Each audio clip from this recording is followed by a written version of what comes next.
Well, get this, they just pulled the gun out, stopping two guys. I was at the light. I figured I wasn't gonna do a video, but I know the kid. They were on bicycles. I don't know if you could see the two cops, but they were crossing the street. I wasn't gonna turn the phone on. I'll do it now. I'll do a little update. The one kid, I know him. He's not a real good friend, but they were coming on the bicycles. That's Flour Bluff Drive. Sure enough, the one cop pulled up behind me, stopped the one I knew. Then that other officer pulled up, had his gun out. So must have been, you know, something severe enough that he pulled his gun out. The other kid I know, I won't give his name, but I was with one of my friends the other day, and he showed up. He doesn't know me that well. I might run into, being I got this on, this is the, that's really why I did it. I thought the light turned green. I thought maybe I'd be at that stoplight for a few more minutes and just kind of show you the arrest. But they did pull their gun, that one officer pulled his gun out, walked up to him. They were right next to me. Okay, so being I got it on, I'll do a little update, I guess. I was with Furman and one of my homeless friends who camps in this area yesterday, and had a little, I could have done a teaching video. I don't think I'll walk up to his camp right now, because by the time I get there, the video would be too long. I'm not real sure what they stopped them for, but they stopped them. And, you know, stuff goes on. We have Michael, which is the hurricane that's hitting Florida today. It's a fairly big hurricane from what I gathered on the news. I really did not catch much news. I'm walking somewhat today. It's windy. I'll talk a little loud.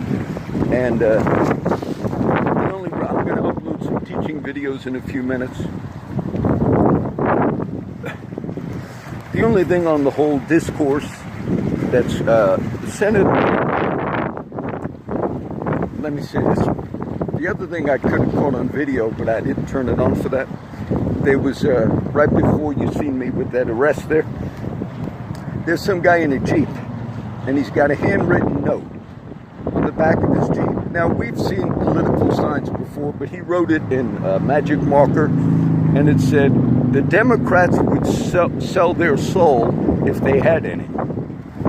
Now, we know people are partisan, but you know what that really showed me is a lot of the aftermath of what happened this last week.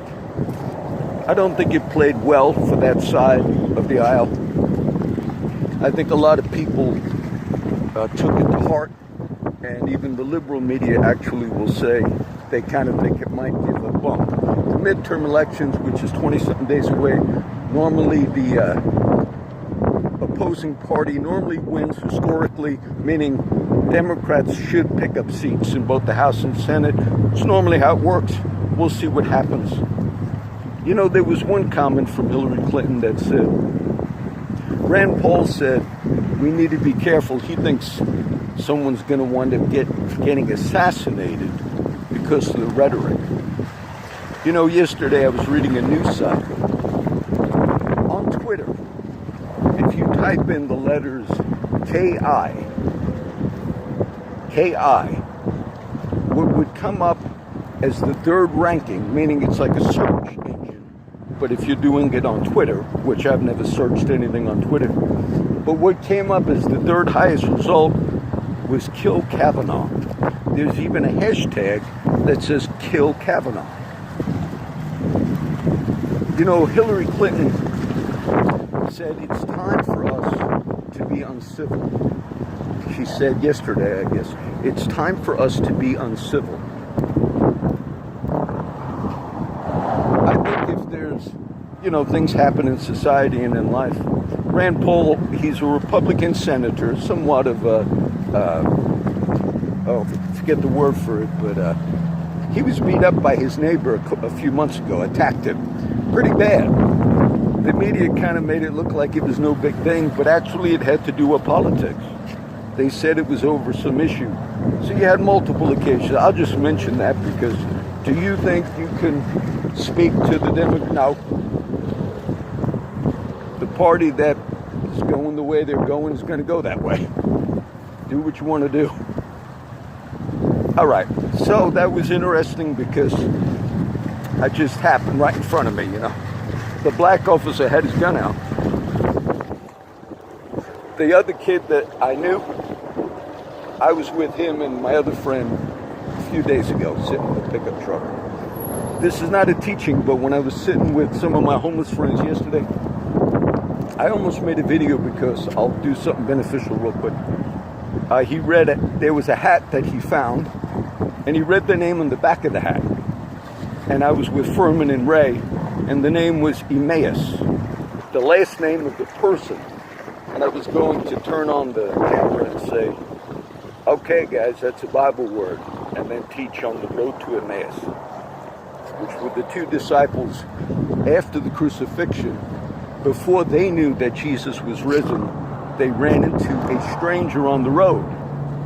And this is in the Gospels. And they were all sad. And the stranger said to them, and why are you guys so sad? They said, haven't you heard what happened? These last few days, Jesus was crucified, and so the stranger was listening to him. And they were kind of depressed. Then as they walked their way, the stranger was going to go a different way. And they said, well, why don't you come with us? You can eat with us. These two dejected disciples were following the precepts that Jesus taught. And then when they sat to eat, it says in the breaking of bread, Jesus broke the bread. They knew it was him, and he vanished out of their sight. And I think it says, did not our hearts burn within us while he was teaching us things on that road? That's the road to Emmaus. Being this will not be a teaching video, I already did some politics, and I'd hate to defile that. So I'll end it with that, and we'll see what happens next, okay?